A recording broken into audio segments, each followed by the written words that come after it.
Praise lord. దేవునికి మహిమ కలుగును గాక. ఈ లోకంలో చాలా మంది వారికి ఉన్నటువంటి పదవులను బట్టి, చదువులను బట్టి, హోదాను బట్టి, వారికి ఉన్నటువంటి ధనధాన్యాలను బట్టి, వెండి బంగారాలను బట్టి, వస్తు వాహనాలను బట్టి, ఇండ్లు వాకిలను బట్టి, భూములను బట్టి, అనేక రకాలైనటువంటి సదుపాయాలు సౌకర్యాలను బట్టి అతిశయపడుతూ ఉంటారు. వాటిని ఎక్కువగా ప్రేమిస్తూ ఉంటారు. అదేవిధంగా అన్నదమ్ములను, అక్క చెల్లెలను, తల్లిదండ్రులను, భార్య భర్తని, భర్త భార్యని ఈ విధంగా మరి ప్రేమిస్తూ ఉంటారు.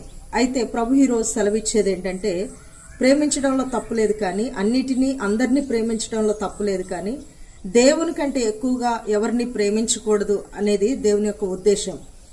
దేవుని తర్వాతనే ఎవరినైనా ప్రేమించుటకు మనము బద్ధులమై ఉన్నాం. ఎందుకంటే ప్రేమ కలిగి ఉండుటకు ప్రయాసపడండి అని ప్రభువే పౌలు గారి ద్వారా వ్రాయించాడు.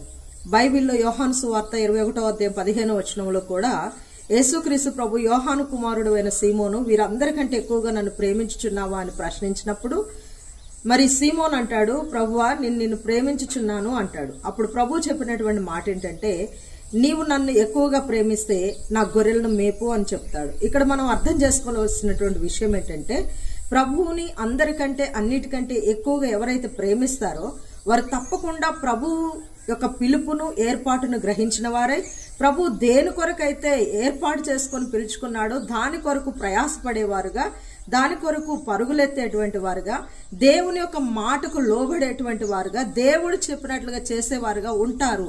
కాబట్టి ఈ వాక్యాన్ని వింటున్నటువంటి ప్రియ బిడ్డలారా, మరి అందరికంటే అన్నిటికంటే నువ్వు ప్రభువును ప్రేమించే బిడ్డవైతే ఈ రోజున నీవు దేవుని సన్నిధిలో దేవుని మాటకు లోబడి ఉండాలని దేవుడు కోరుతూ ఉన్నాడు. దేవుడు మిమ్మల్ని దీవించునుగాక. ఆమేన్.